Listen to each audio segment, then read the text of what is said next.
Esse tempo que eu dediquei à política, que eu fui vereador, acabei assumindo por circunstâncias a prefeitura de Montenegro, para mim foi de muita valia, foi um aprendizado de como lidar com as pessoas, quais são os anseios da sociedade, a questão também de melhorar os argumentos, porque não adianta, junto ao eleitor, a gente levantar a voz, tem que melhorar os argumentos, o convencimento e assim por diante. E me deu muita escola, muita corrida para o que eu ia enfrentar mais adiante, primeiro dentro da empresa Frango Sul, que eu sempre fiz a parte externa da empresa, lidando com autoridades na questão do associativismo, Associação Comercial de Montenegro, Associação Gaúcha da Avicultura, sindicatos industriais. E hoje estou aqui. Uma das razões que eu estou nesse posto é justamente o aprendizado que eu tive naquela época. E eu digo mais, eu acho que seria interessante para todas as pessoas passarem por isso, aprenderem o que é o outro lado do balcão, que a gente de vez em quando não aceita muito bem como ocorre a política, como os políticos agem. Então essa vivência me deu esse grande ensinamento. E hoje eu recomendo para a juventude concorrer a vereador, para ver, mesmo que não ganhe, mas pelo menos para entender como é que funciona essa questão da política. Hoje mesmo, no dia de hoje, dia 4 de dezembro, hoje pela manhã, eu assisti uma palestra fantástica do ex-primeiro-ministro inglês, o Tony Blair. Estava aqui em Porto Alegre e fui assistir.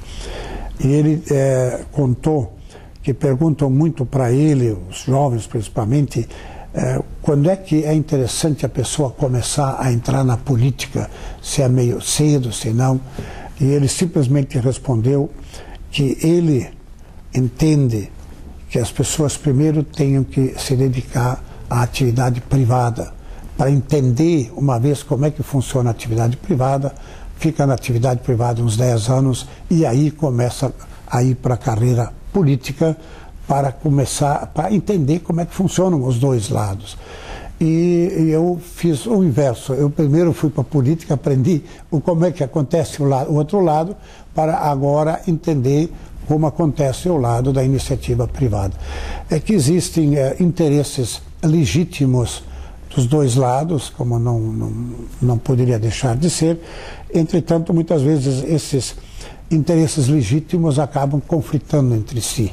E aí há que ter a negociação, há que ter a conversa, o diálogo, há que ter argumentos para a gente conseguir o resultado que a gente precisa.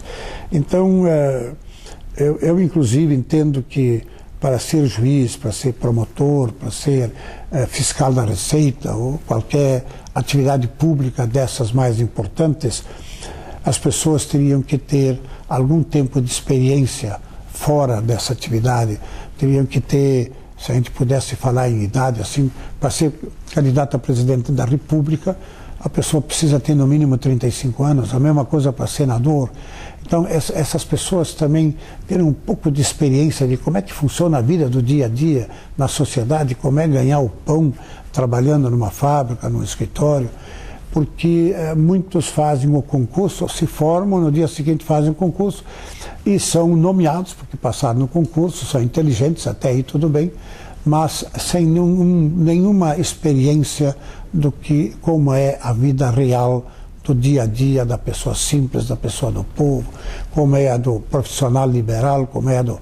Então, isso muitas vezes cria dificuldades até a gente conseguir construir algum entendimento, e isso ocorre só com o tempo. Quer dizer, quando o juiz tem lá já 2 filhos, 3 filhos e vê como é que funcionam as coisas, ele começa a ver realmente o mundo como é que ele é, porque o dia a dia, o chão, a calçada, o chão, o meio da rua é um pouco diferente do que muita gente imagina. A mesma coisa como o chão de fábrica, a mesma coisa como, eu digo, funciona também atrás do balcão na área pública, que muitos da área empreendedora, da área privada, não conseguem entender muito bem.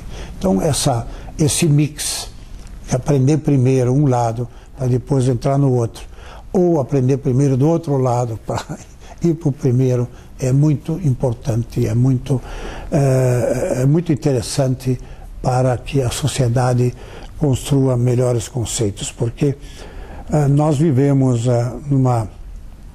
num país abençoado, nós temos terra à vontade, nós temos água doce, nós temos sol abundante, nós podemos plantar e colher o que nós queremos, temos uma democracia instalada, nós também não temos problema religioso, nem racial importante, não temos as coisas ruins da natureza, vulcões, furacões, terremotos, tsunamis, maremotos, nada disso. Mas o que é que nos falta então? Só uma coisa: entendimento. Nós temos que nos entender, sentar em redor de uma mesa, construir entendimentos, ver aonde nós temos o mesmo interesse, começar por ali, e aquelas que nós temos interesses conflitantes, deixar de lado e ir comendo mingau pelas bordas, como disse o nosso gaúcho Brizola no passado, nosso ex-governador, e tentar realmente nós nos entendermos. A única coisa que falta para nós, o resto tudo nós temos.